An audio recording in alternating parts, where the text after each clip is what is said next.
이놈이 그 사기꾼이야! 잡아! 아니에요, 저 공무원이에요. 공무원은 무슨 이 사기꾼 놈! 상인들과 실랑이를 벌이고 있는 공무원은 과연 무슨 일이 있는 걸까요? 사연 곧 시작합니다. 시작 전에 제게 힘을 줄 수 있는 무료 버튼 구독과 좋아요 부탁드려요. 이 사연을 어느 지역에서 듣고 계신가요? 지역 이름이나 장소를 댓글로 남겨주시면 저 또한 즐거운 마음으로 인사드릴게요. 오후 2시 명동 골목 안쪽에 자리한 박간의 치킨에는 평소와 다름없는 고소한 기름 냄새가 가득했습니다. 저는 15년째 이 자리에서 치킨집을 운영하고 있는 박상호라고 합니다. 45이라는 나이가 무색할 정도로 아직도 하루 종일 서서 일하는 게 힘들지 않았죠. 아니, 정확히는 힘들어도 참아야 했다고 하는 게 맞겠네요. 코로나 이후로 매출이 반토막 났지만 그래도 꾸준히 찾아주시는 단골분들 덕분에 간신히 버텨왔습니다. 임대료와 재료비를 빼고 나면 남는 게 많지 않았지만 성실하게 장사만 하면 언젠가는 다시 좋아질 거라고 믿고 있었어요. 그날도 늘 그랬듯이 점심시간이 지나고 한적해진 가게에서 내일 쓸 재료를 준비하고 있었습니다. 그런데 갑자기 가게 문이 열리면서 정장을 말끔하게 차려입은 남자가 들어왔어요. 손에는 검은색 서류 가방을 들고 있었고 목에는 공무원처럼 보이는 목걸이형 신분증을 걸고 있었습니다. 안녕하세요. 구청 위생과에서 나왔습니다. 정기 점검 차 방문했어요. 남자의 말에 저는 순간 긴장했습니다. 평소 위생 관리에는 자신이 있었지만 공무원이 불시에 나타나면 왠지 모르게 위축되는 게 사람 마음이었죠. 더군다나 요즘 같은 시국에 영업정지라도 당하면 정말 큰일이었으니까요. 네, 그럼 검사하세요. 저는 최대한 침착하게 대답했지만 속으로는 혹시 문제가 있나 싶어 불안했습니다. 남자는 가게 안을 둘러보더니 곧바로 냉장고 쪽으로 향했어요. 그리고는 냉동실 문을 열어보고는 심각한 표정을 지었습니다. 이거 문제가 심각하네요. 냉동 온도가 기준치를 넘었고 원료 보관 상태도 위생법에 위반됩니다. 제가 급하게 다가가서 확인해 보니 냉동고 온도는 정상이었어요. 하지만 남자는 이미 서류 가방에서 두꺼운 서류 뭉치를 꺼내고 있었습니다. 즉시 개선 명령과 함께 과태료 500만 원을 부과합니다. 현금으로 즉시 납부하셔야 하고 그렇지 않으면 영업정지 처분을 받게 되세요. 500만 원이라는 말에 저는 머리가 하얗게 변했습니다. 그 돈이면 저희 가게 한 달 매출에 해당하는 금액이었어요. 게다가 현금으로 즉시 납부하라니 이상하다는 생각이 들었지만 영업정지가 더 무서웠습니다. 잠깐만요. 과태료를 현금으로 바로 내야 하나요? 보통은 고지서가 나오는 걸로 아는데 남자는 짜증난다는 듯이 혀를 찼습니다. 최근에 제도가 바뀌었습니다. 현장에서 즉시 처리하는 걸로요. 영업정지보다는 낫지 않겠어요? 빨리 결정하세요. 저는 고민에 빠졌습니다. 의심스럽긴 했지만 만약 정말 공무원이고 영업정지를 당한다면 그것이야말로 큰일이었거든요. 결국 저는 며칠 전에 단골 손님께서 외상값으로 주신 돈과 비상금으로 모아둔 돈을 합쳐서 500만 원을 마련했습니다. 돈을 건네면서도 마음 한구석이 불편했지만 남자는 간단한 영수증 같은 것만 써주고는 서둘러 나가버렸어요. 그 순간 저는 뭔가 잘못되었다는 확신이 들었지만 이미 늦었죠. 며칠이 지나도 정식 공문이나 영수증이 오지 않았습니다. 불안한 마음에 구청에 직접 전화를 걸어 확인해 봤더니 충격적인 대답이 돌아왔어요. 저희 위생과에서는 그런 단속을 한 적이 없습니다. 혹시 사기를 당하신 것 같은데요. 그 순간 저는 천길 낭떠러지로 떨어지는 기분이었습니다. 15년 동안 성실하게 살아온 제가 이런 뻔한 사기에 당했다는 게 믿어지지 않았어요. 분노보다는 먼저 허탈함이 밀려왔죠.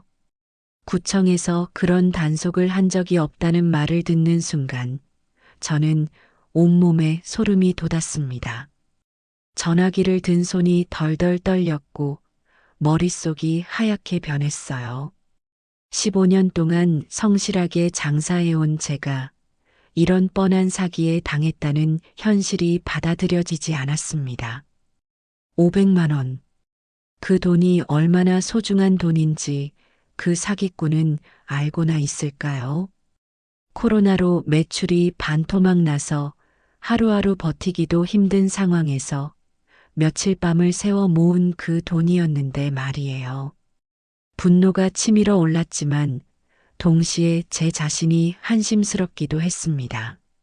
바로 경찰서로 달려갔습니다. 담당 형사님께 상황을 설명드렸지만 돌아온 대답은 실망스러웠어요. 증거가 부족해서 수사하기 어렵겠습니다. CCTV라도 있으면 좋을 텐데 얼굴도 제대로 기억 안 나시죠? 일단 신고 접수는 해두겠지만 기대는 안 하시는 게 좋겠어요. 형사님의 말은 현실적이었지만 너무 차갑게 느껴졌습니다. 피해자인 저보다도 더 무관심해 보이는 태도에 마음이 상했어요. 결국 신고서만 작성하고 허탈한 마음으로 집에 돌아왔죠. 그날 밤 잠을 이루지 못했습니다. 계속해서 그 사기꾼의 얼굴이 떠올랐어요. 말끔한 정장 차림에 능숙한 말투, 그리고 당당한 태도까지. 분명 저 말고도 다른 피해자들이 있을 거라는 생각이 들었습니다. 다음 날부터 저는 주변 상인들에게 혹시 비슷한 일을 당한 적이 있는지 물어보기 시작했어요. 처음에는 창피해서 말하기 어려웠지만 다른 피해자들을 찾는 게 중요하다고 생각했거든요. 그런데 놀라운 일이 벌어졌습니다.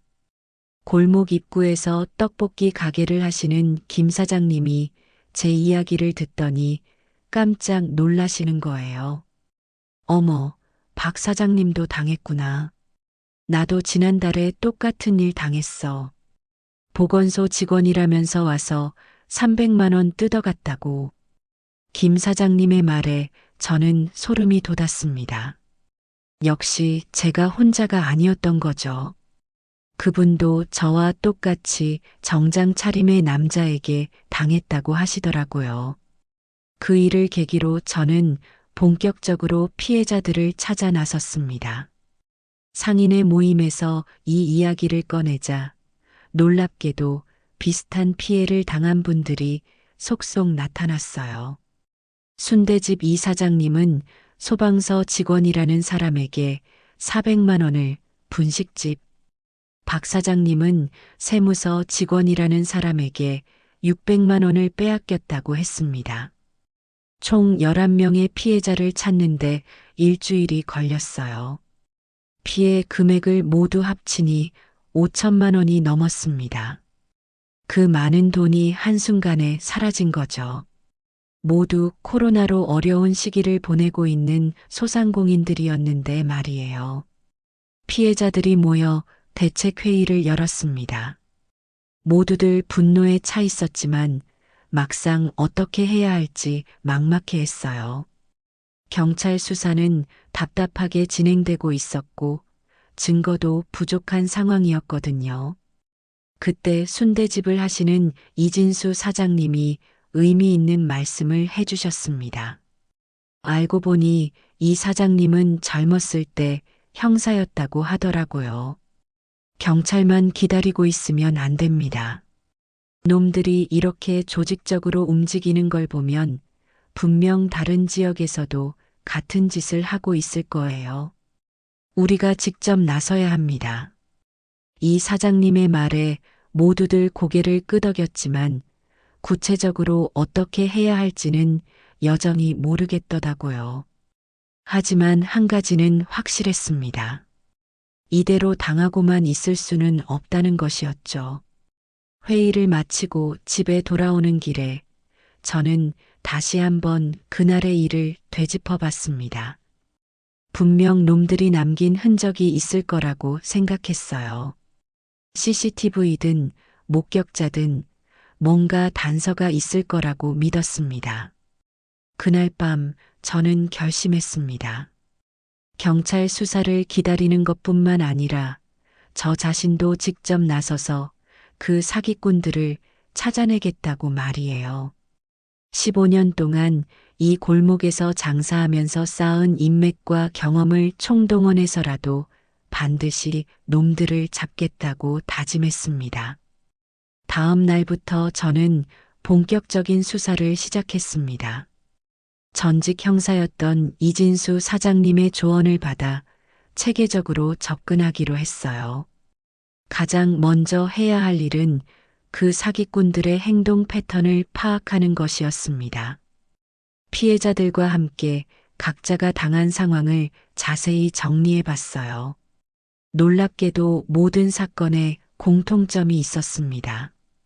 모두 평일 오후 2시에서 4시 사이에 발생했고 피해자들은 모두 골목 안쪽에 있는 소규모 상점들이었죠. 그리고 범인들은 항상 정장 차림의 공무원 신분증을 착용하고 있었습니다. 이 사장님이 중요한 지적을 해주셨어요. 이 시간대를 노리는 게 우연이 아닙니다. 점심시간이 끝나고 손님이 뜸한 시간이죠. 사장들이 정신적으로 방심하기 쉬운 때이기도 하고요. 완전히 계획적인 범행입니다. 우리는 각 피해 현장 주변의 CCTV를 조사하기 시작했습니다. 다행히 요즘은 상가마다 보안 카메라가 설치되어 있어서 단서를 찾을 수 있을 거라고 생각했어요. 하지만 현실은 그렇게 호락호락하지 않았습니다. 첫 번째 문제는 CCTV 화질이었어요. 대부분의 상가 카메라들이 오래되어서 얼굴을 제대로 식별하기 어려웠습니다. 두 번째는 보관 기간이었죠. 이미 한 달 이상 지난 영상들은 삭제된 상태였어요. 그래도 포기할 수는 없었습니다. 저는 매일 아침 일찍 나와서 골목 곳곳을 돌아다니며 CCTV가 있는 곳들을 체크했어요. 그러던 중 큰 길가에 있는 편의점에서 비교적 선명한 영상 하나를 발견했습니다. 영상 속에는 검은색 승용차에서 내리는 정장 차림의 남자가 찍혀 있었어요. 얼굴은 모자와 마스크로 가려져 있었지만 체형과 걸음걸이는 제가 기억하는 그 사기꾼과 일치했습니다.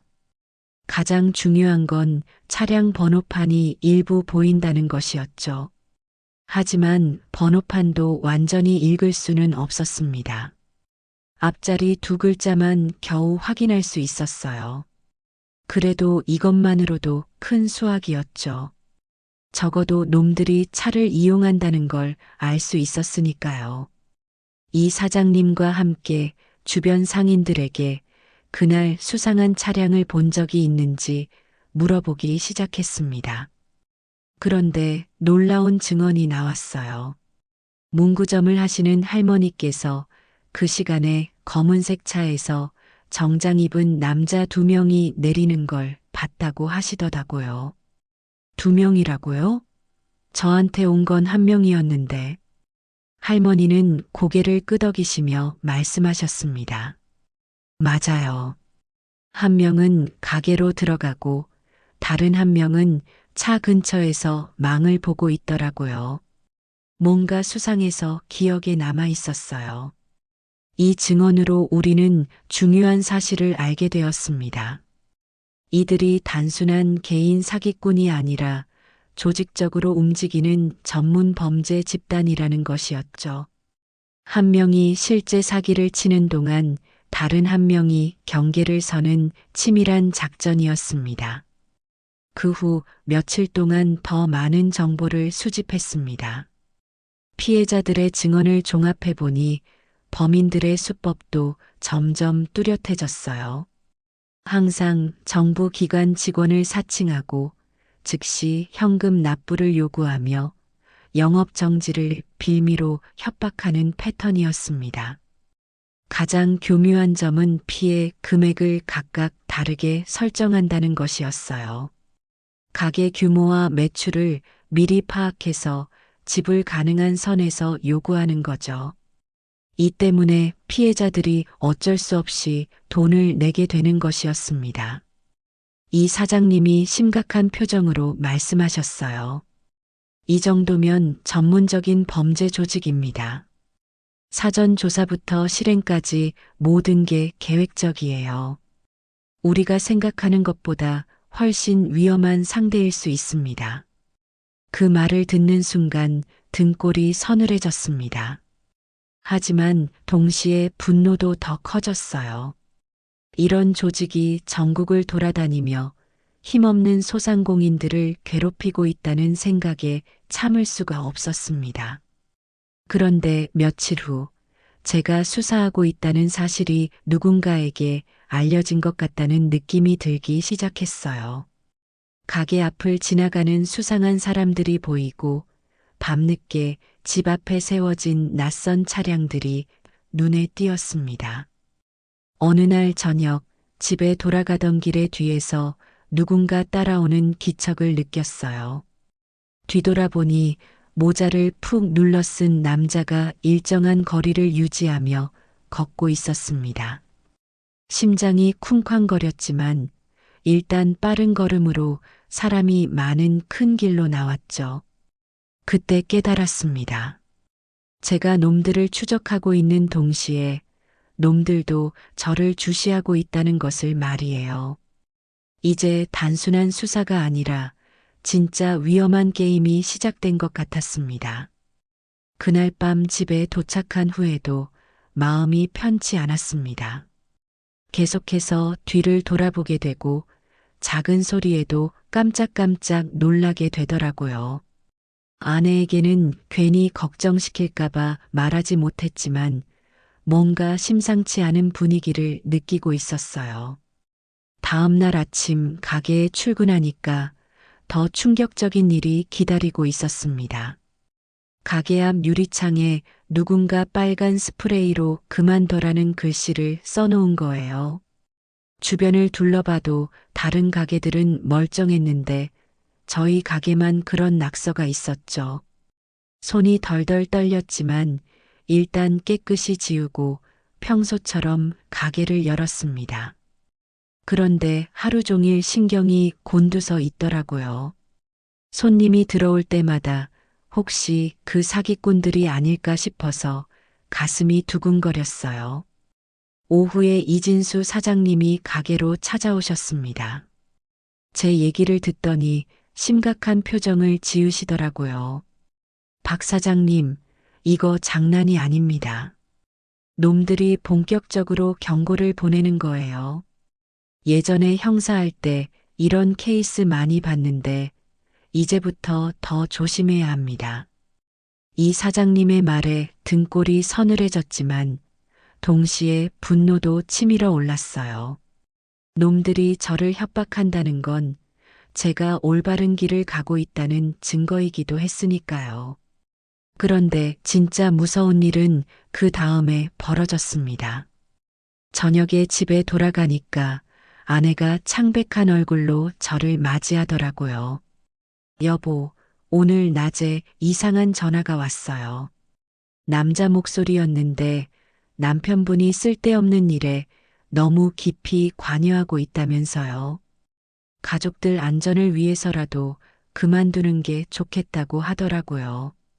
그 순간 머리가 하얗게 변했습니다. 제가 위험에 빠지는 건 감수할 수 있었지만 가족들까지 위협받는다는 건 참을 수 없었어요. 특히 대학생인 딸아이가 매일 늦게 집에 오는데 혹시라도 무슨 일이 생기면 어떡하나 하는 걱정이 들었습니다. 그날 밤 잠을 한숨도 못 잤어요. 계속해서 포기할까 하는 생각이 들었습니다. 500만 원은 아까웠지만 가족의 안전보다 중요한 건 없었으니까요. 게다가 상대가 조직이라면 제가 혼자서 어떻게 맞설 수 있겠어요. 다음 날 이 사장님과 만나서 고민을 털어놨습니다. 이 사장님도 이해한다는 표정이었어요. 박 사장님 마음 충분히 이해합니다. 가족이 우선이죠. 우리가 너무 성급했던 것 같기도 하고요. 하지만 그때 떡볶이집 김 사장님이 울면서 찾아오셨어요. 70이 넘으신 어머니가 똑같은 수법으로 200만 원을 빼앗겼다는 거예요. 그 돈은 어머니의 병원비와 생활비로 모아둔 전 재산이었다고 하더라고요. 제발 도와주세요. 우리 어머니가 그 돈 때문에 밥도 제대로 못 드시고 계세요. 병원도 못 가시고요. 이런 악질들을 그냥 놔둘 수는 없잖아요. 김 사장님의 눈물을 보는 순간 제 마음이 다시 요동쳤습니다. 제 가족 걱정도 중요하지만 지금도 어디선가 선량한 사람들이 피해를 당하고 있다는 생각이 들었어요. 특히 나이 드신 분들은 더 쉽게 속을 수밖에 없을 테고요. 그날 저녁 가족회의를 열었습니다. 아내와 딸에게 모든 상황을 솔직히 털어놓고 앞으로 어떻게 할지 의논했어요. 딸아이가 먼저 입을 열었습니다. 아빠, 무서우긴 하지만 포기하면 안 될 것 같아요. 그 할머니 같은 분들이 더 피해를 당하면 어떡해요. 우리가 조심하면서 하면 되잖아요. 아내도 고개를 끄덕였어요. 당신이 옳은 일하는 거 알아요. 하지만 정말 조심해서 했으면 좋겠어요. 우리도 최대한 주의하고요. 가족들의 지지를 받고 나니까 마음이 든든해졌습니다. 동시에 더 큰 책임감도 느껴졌어요.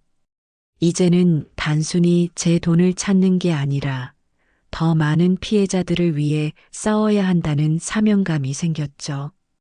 다음 날부터 보안을 강화하기로 했습니다. 가게와 집 주변에 추가로 CCTV를 설치하고 가족들에게는 평소보다 더 조심하라고 당부했어요. 그리고 경찰서에도 협박 사실을 신고해서 순찰을 늘려달라고 요청했습니다. 하지만 놈들의 협박은 계속되었어요. 며칠에 한 번씩 익명의 전화가 오거나 가게 앞에 수상한 사람들이 서성거리는 일이 반복되었습니다. 그럴 때마다 무서웠지만 포기할 수는 없었어요. 이 사장님과 상의해서 우리만으로는 한계가 있다는 결론에 도달했습니다. 더 많은 사람들과 연대해야 하고 더 체계적으로 접근해야 한다는 것이었죠. 그러던 중 뜻밖의 도움이 찾아왔습니다. 피해자 중 한 분이 IT 회사에 다니는 아들을 소개해 주신 거예요. 그 젊은이가 우리의 수사에 관심을 보이며 도움을 주겠다고 나선 것이었습니다. 새로운 도움의 손길은 생각보다 든든했습니다. 피해자 중 한 분인 정육점 사장님의 아들 최민호 씨는 대기업 IT 부서에서 일하는 컴퓨터 전문가였어요. 28살의 젊은 나이에 이미 사이버 수사 관련 자격증까지 보유하고 있다고 하더라고요. 아버지가 사기를 당했다는 얘기를 듣고 너무 분하다면서 자신의 전문 지식으로 도움을 주고 싶다고 나선 거였습니다. 박 사장님, 요즘 범죄자들도 디지털 흔적을 많이 남깁니다.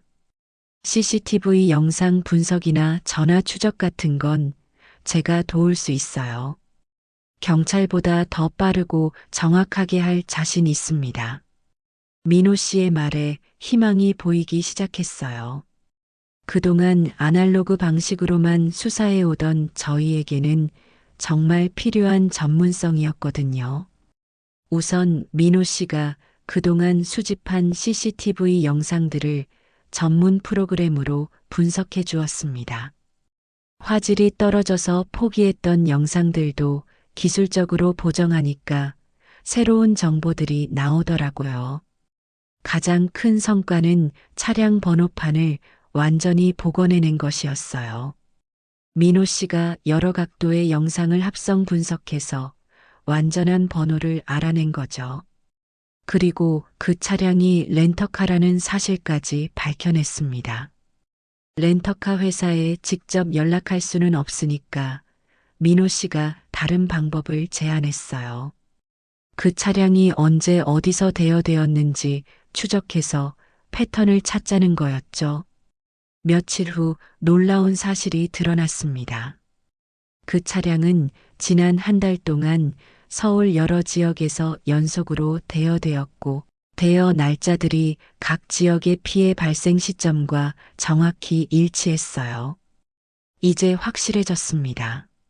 놈들이 체계적으로 지역을 옮겨가며 범행을 저지르고 있다는 것이었죠. 그런데 더 중요한 발견이 있었어요. 이진수 사장님이 오랜 형사 경험을 살려 다른 지역 경찰서들의 유사 사건 발생 여부를 문의해 보신 거예요. 그 결과 강남, 강북, 마포, 영등포 등 서울 전역에서 똑같은 수법의 사기 사건들이 발생했다는 사실을 알게 되었습니다.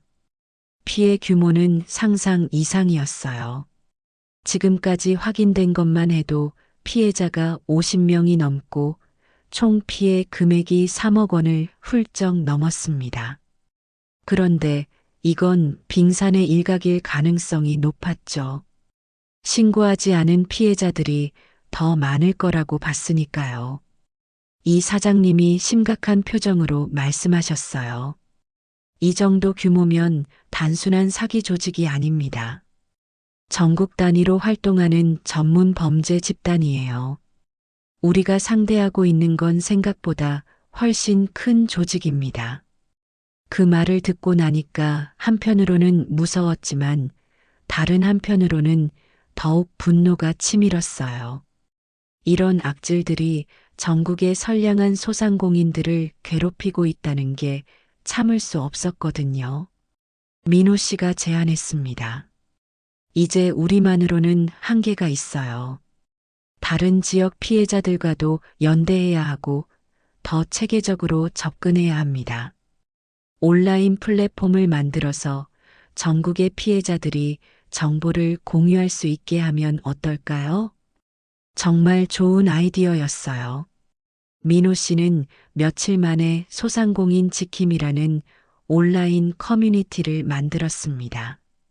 피해 신고 게시판, 정보 공유 게시판, 그리고 대응 방안 논의 게시판으로 구성되어 있었죠. 처음에는 저희 지역 피해자들만 참여했지만 입소문이 나면서 전국 각지에서 비슷한 피해를 당한 분들이 속속 가입하기 시작했어요. 일주일 만에 회원수가 200명을 넘었습니다. 가장 놀라운 건 피해 패턴이 완전히 똑같다는 것이었어요. 부산, 대구, 광주, 대전 등 전국 주요 도시에서 모두 같은 수법의 범죄가 발생하고 있었습니다. 심지어 사용하는 가짜 신분증이나 공문서 양식까지 거의 동일했어요. 이제 우리는 단순한 지역 상인회가 아니라 전국적인 시민 연대 조직이 되었습니다. 각 지역의 대표들이 정기적으로 화상회의를 하면서 정보를 공유하고 대응 전략을 논의했어요. 부산 지역 대표로 참여한 횟집 사장님이 중요한 정보를 제공해 주셨습니다. 저희 지역에서는 범인들이 실수를 했어요. 가짜 신분증을 떨어뜨린 거죠. 경찰에서 감식한 결과 전문적으로 위조된 것이라고 하더라고요. 이 정도 수준이면 상당한 기술력과 자금력을 가진 조직입니다. 대구 지역에서는 더 구체적인 정보가 나왔어요. 목격자가 범인들의 대화를 일부 들었는데 다음 타겟 지역에 대해 얘기하는 걸 들었다는 거예요. 이 모든 정보를 종합해 보니 범인들의 전체적인 행동 패턴이 보이기 시작했습니다. 놈들은 대략 일주일에서 열흘 주기로 지역을 바꿔가며 활동하고 한 지역에서는 보통 10건에서 20건 정도의 범행을 저지른 후 다른 곳으로 이동하는 패턴이었어요. 민호 씨가 흥미로운 분석 결과를 발표했습니다. 패턴을 보면 놈들이 다음에 활동할 지역을 어느 정도 예측할 수 있을 것 같아요. 지금까지의 동선을 분석해 보니 체계적으로 움직이고 있거든요. 드디어 우리에게도 승산이 보이기 시작했습니다. 이제는 놈들을 쫓아가는 게 아니라 미리 기다리고 있을 수 있게 된 거죠. 이 사장님이 결정적인 제안을 했습니다. 이제 본격적인 함정 작전을 준비해야 할 때입니다. 놈들이 올 곳을 예상해서 미리 준비하는 거죠. 이번에는 우리가 먼저 움직여야 합니다. 모든 동맹들이 고개를 끄덕였어요. 드디어 수세에서 공세로 전환할 때가 온 것이었습니다.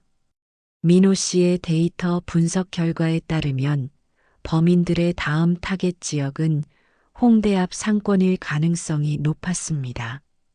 지금까지의 패턴을 보면 대학가 주변의 소규모 음식점들을 주로 노렸고 홍대는 아직 활동하지 않은 유일한 주요 대학가였거든요. 이 사장님과 함께 현장 답사를 나갔어요. 홍대 앞 골목길들을 돌아다니며 범인들이 노릴 만한 가게들을 체크했습니다.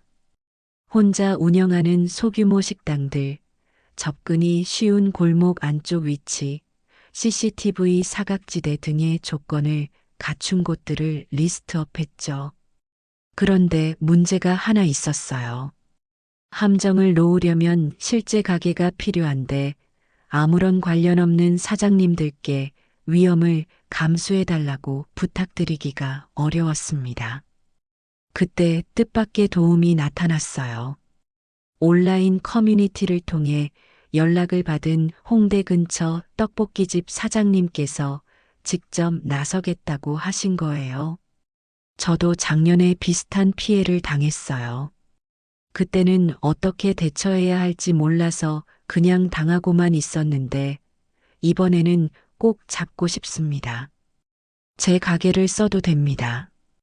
그분은 서미경이라는 40대 초반의 여성분이었는데 작년에 보건소 직원을 사칭한 사기꾼에게 300만 원을 빼앗긴 경험이 있다고 하셨어요. 그 일로 한동안 우울증까지 앓으셨다고 하더라고요. 서 사장님의 가게는 함정 작전에 최적의 조건을 갖추고 있었습니다. 골목 안쪽에 위치해 있어서 범인들이 좋아할 만한 곳이었고 동시에 여러 방향으로 출입구가 있어서 우리가 포위하기에도 좋았어요. 민호 씨가 전문적인 장비들을 준비했습니다. 초소형 카메라 6대를 가게 곳곳에 설치하고 고성능 녹음기도 여러 개 배치했어요. 모든 장비는 실시간으로 저희가 대기하고 있는 근처 카페로 영상과 음성을 전송하도록 설정했습니다. 가장 중요한 건 타이밍이었어요. 범인들이 언제 나타날지 정확히 알 수는 없었지만 평소 패턴으로 볼 때 평일 오후 2시에서 4시 사이일 가능성이 높았습니다. 작전 일주일 전부터 본격적인 리허설을 시작했어요. 서 사장님은 평소처럼 가게를 운영하면서 만약의 상황에 대비해 대응 요령을 연습했습니다. 가장 중요한 건 안전이었거든요. 범인들이 위험해질 경우를 대비해서 즉시 피할 수 있는 동선도 미리 확보해뒀어요. 우리 팀은 모두 9명이었습니다. 저와 이 사장님, 민호 씨, 서 사장님, 그리고 다른 지역에서 온 피해자 대표 5분이었어요. 각자 역할을 분담해서 가게 주변 곳곳에 배치되기로 했습니다. 그런데 작전 이틀 전에 예상치 못한 일이 벌어졌어요. 서 사장님이 급하게 연락을 주시더라고요. 이상해요. 오늘 오후에 손님으로 온 남자가 계속 가게 안을 둘러보면서 이상한 질문들을 하더라고요. 언제부터 장사했는지, 보통 손님이 얼마나 오는지, 사장이 혼자 하는지, 이런 것들 말이에요. 그 말을 듣는 순간 소름이 돋았어요. 범인들이 미리 정찰을 나온 것 같았습니다. 만약 그렇다면 우리의 작전이 들통날 위험이 있었죠. 민호 씨가 즉시 그날의 CCTV 영상을 확인했어요. 다행히 그 남자의 얼굴이 선명하게 찍혀 있었는데 기존에 수집한 범인 영상과 비교해 보니 동일 인물은 아니었어요. 하지만 비슷한 체형과 분위기를 가진 사람이었습니다. 이 사장님이 심각한 표정으로 말씀하셨어요. 조직이 크다 보니 정찰 전담 요원이 따로 있는 것 같습니다. 우리가 생각한 것보다 훨씬 치밀하게 움직이는 조직이에요. 이제 작전을 수정해야 했습니다. 만약 놈들이 의심하고 있다면 예상 시점보다 빨리 올 수도 있고 아예 다른 곳으로 타겟을 바꿀 수도 있었거든요. 그날 밤 긴급 회의를 열었어요. 작전을 연기할지 아니면 예정대로 진행할지 고민이 많았습니다. 하지만 결국 예정대로 하기로 했어요. 이미 너무 많은 준비를 했고 이번 기회를 놓치면 언제 다시 잡을 수 있을지 모르겠다는 생각이 들었거든요. 대신 보안을 한층 더 강화하기로 했습니다. 경찰에도 미리 상황을 알렸고 만약의 경우를 대비해서 신고 즉시 출동할 수 있도록 협조를 구했어요. 작전 전날 밤 저는 잠이 오지 않았습니다. 내일이면 지난 몇 달 동안의 모든 노력이 결판날 거라는 생각에 가슴이 두근거렸어요. 동시에 혹시 뭔가 잘못되지는 않을까 하는 불안감도 컸습니다. 서 사장님도 비슷한 심정이었나 봐요. 새벽에 문자가 왔더라고요. 내일 꼭 성공해서 우리 같은 피해자가 더 이상 생기지 않았으면 좋겠어요.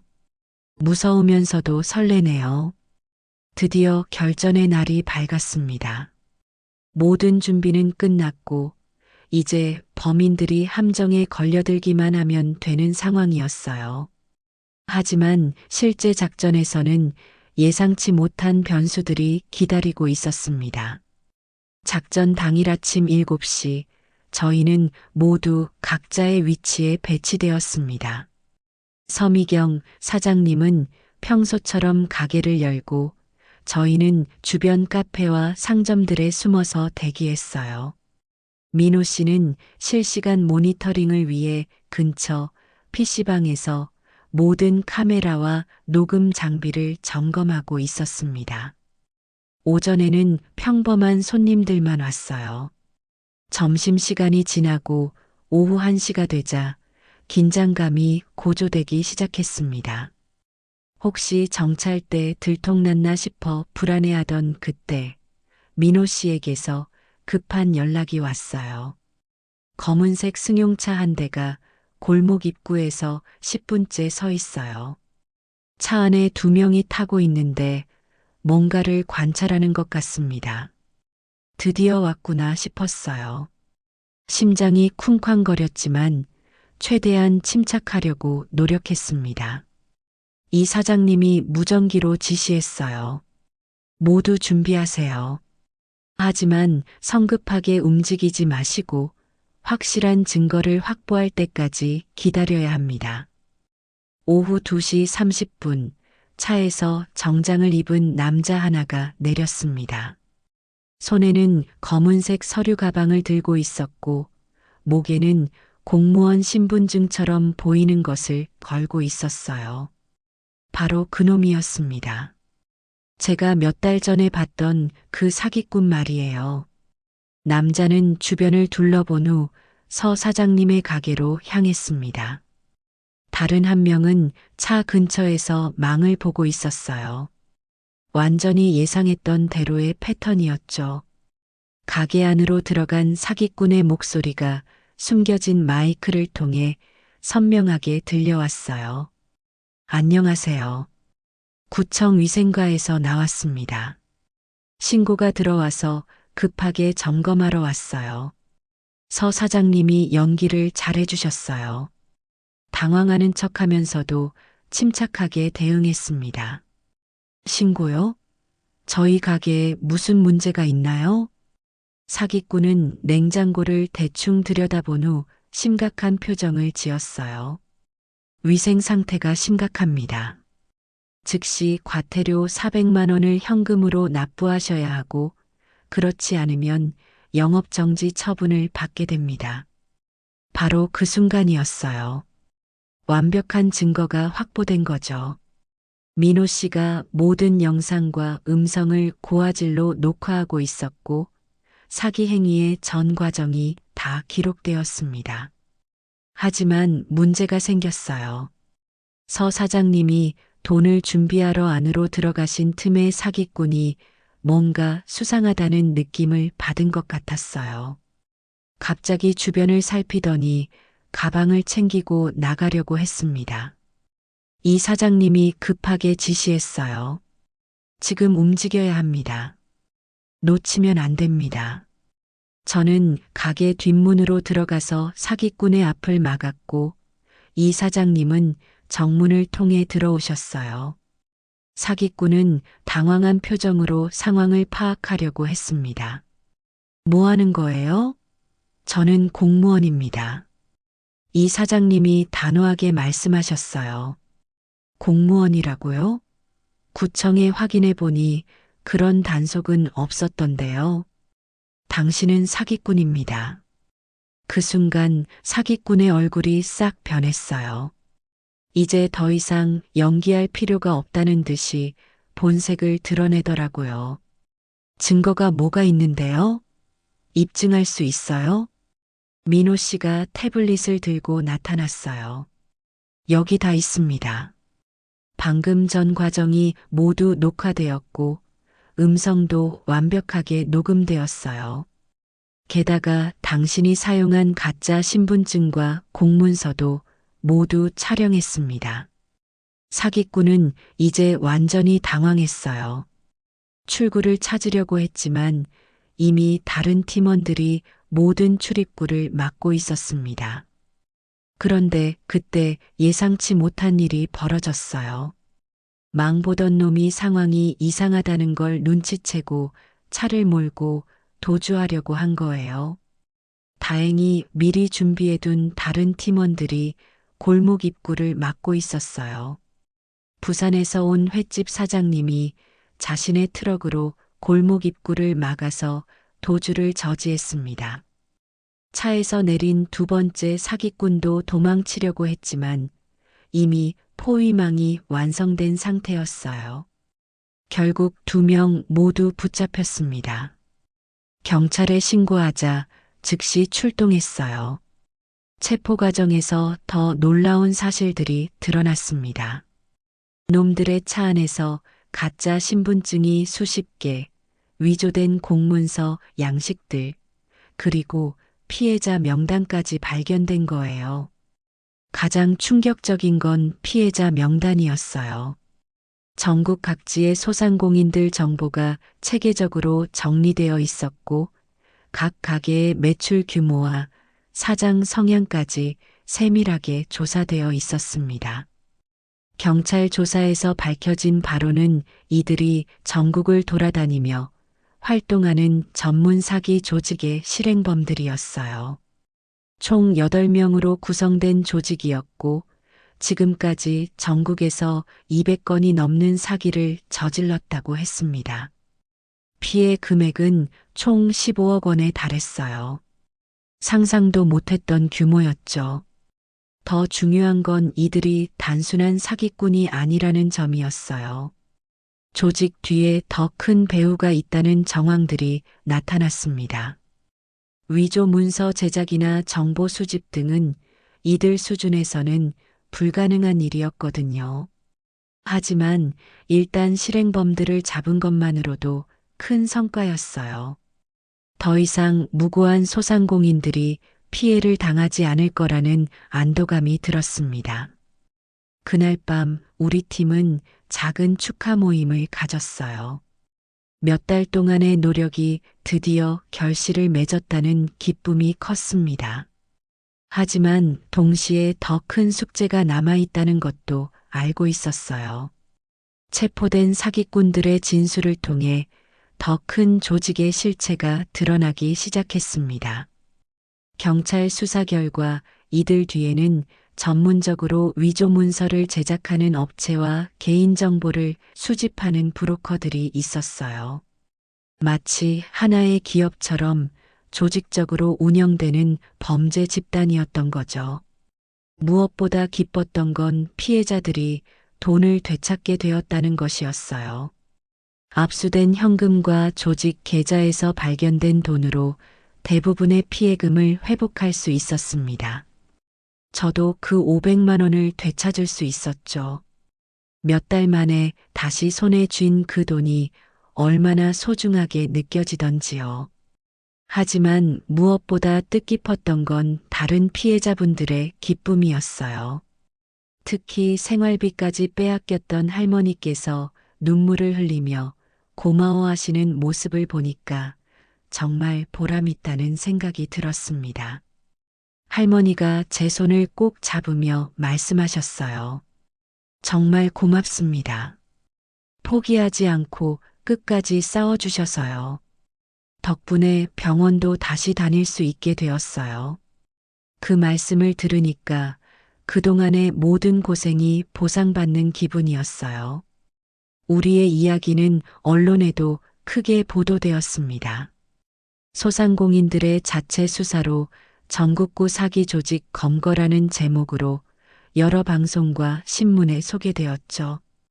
처음에는 인터뷰 요청이 부담스러웠지만 이런 사기를 예방하는데 도움이 될 거라는 생각에 적극적으로 참여했어요. 방송 출연 후 전국에서 비슷한 피해를 당한 분들의 연락이 쇄도했습니다. 우리가 만든 소상공인 지킴이 커뮤니티 회원 수도 하루 만에 1000명을 넘었어요. 단순히 피해 신고를 받는 것을 넘어서 이런 범죄를 예방하는 시스템을 구축해야겠다는 생각이 들었습니다. 민호 씨가 좋은 아이디어를 제안했어요. 공무원 사칭 사기 예방 앱을 만들면 어떨까요? 실시간으로 진짜 단속 정보를 확인할 수 있고 의심스러운 상황을 즉시 신고할 수 있는 시스템으로 말이에요. 정말 훌륭한 아이디어였어요. 각 지역 구청과 협력해서 실제 단속 일정을 공유받고 가짜 공무원을 구분할 수 있는 방법들을 알려주는 앱을 개발하기로 했습니다. 이 사장님도 경험을 살려 상인 교육 프로그램을 제안하셨어요. 이런 사기를 당하지 않으려면 미리 알아야 합니다. 각 지역 상인회와 협력해서 정기적으로 교육하면 좋겠어요. 몇 달 후 우리의 노력은 더 큰 결실을 맺었습니다. 정부에서 소상공인 보호 종합 대책을 발표하면서 우리 사례를 모범 사례로 소개했어요. 전국 지자체에서도 비슷한 예방 시스템을 도입하기 시작했습니다. 가장 기뻤던 건 더 이상 이런 사기 사건이 발생하지 않는다는 소식이었어요. 우리 사건 이후로 공무원 사칭 사기가 급격히 줄어들었다고 경찰에서 발표했거든요. 사기꾼들도 이제는 쉽게 속일 수 없다는 걸 알게 된 거죠. 그러던 중 뜻밖의 소식이 들려왔어요. 우리 팀이 시민 영웅상을 받게 되었다는 거였어요. 시장님께서 직접 상을 주시면서 격려해 주셨습니다. 시민 여러분의 용기와 연대가 악을 물리쳤습니다. 앞으로도 이런 정신이 우리 사회에 널리 퍼지기를 바랍니다. 시상식에 참석한 모든 팀원들의 얼굴에는 뿌듯함이 가득했어요. 하지만 무엇보다 의미 있었던 건 이 일을 통해 얻은 깨달음이었습니다. 평범한 시민들도 연대하면 큰 힘을 발휘할 수 있다는 것, 정의는 거창한 게 아니라 일상 속에서 실천하는 것이라는 점을 몸소 체험했어요. 그리고 무엇보다 포기하지 않는 의지가 얼마나 중요한지 깨달았습니다. 이제 저는 다시 평범한 치킨집 사장으로 돌아갔습니다. 하지만 예전과는 다른 마음가짐을 가지게 되었어요. 더 많은 이웃들과 소통하고 우리 상권의 안전을 위해 관심을 갖게 되었죠. 소상공인 지킴이 활동도 계속하고 있어요. 이제는 사기 예방뿐만 아니라 소상공인들의 권익 보호를 위한 다양한 활동을 하고 있습니다. 매월 정기 모임을 갖고 새로운 정책이나 지원 제도에 대한 정보도 공유하고 있어요. 얼마 전에는 새로 가게를 시작한 젊은 사장님이 찾아오셨어요. 혹시 이상한 사람들이 와서 돈을 요구하면 어떻게 해야 하나요? 뉴스 보고 무서워서요. 그분께 자세히 설명해 드리면서 우리가 만든 매뉴얼도 전해드렸어요. 이런 작은 도움들이 모여서 더 안전한 상권을 만들어가고 있다는 생각이 들었습니다. 지난 일을 돌이켜보면 참 많은 일들이 있었어요. 처음에는 단순히 제 돈을 찾으려는 마음에서 시작했지만 결국에는 사회 전체의 변화를 이끌어내는 일이 되었죠. 무엇보다 소중한 건 함께 싸워준 동료들이었어요. 이진수 사장님, 민호 씨, 서미경 사장님, 그리고 전국 각지에서 힘을 보태준 모든 분들. 이분들 없이는 불가능했을 일이었습니다. 지금도 가끔 그때를 생각하면 가슴이 뜨거워져요. 평범한 사람들이 모여서 이룬 작은 기적이었죠. 그리고 이런 기적은 언제든 다시 일어날 수 있다고 믿습니다. 정의로운 마음을 가진 사람들이 함께한다면 말이에요. 이것이 저 박상호의 이야기입니다. 평범한 치킨집 사장이 악과 맞서 싸운 이야기. 그리고 그 과정에서 얻은 소중한 깨달음들에 대한 이야기였습니다.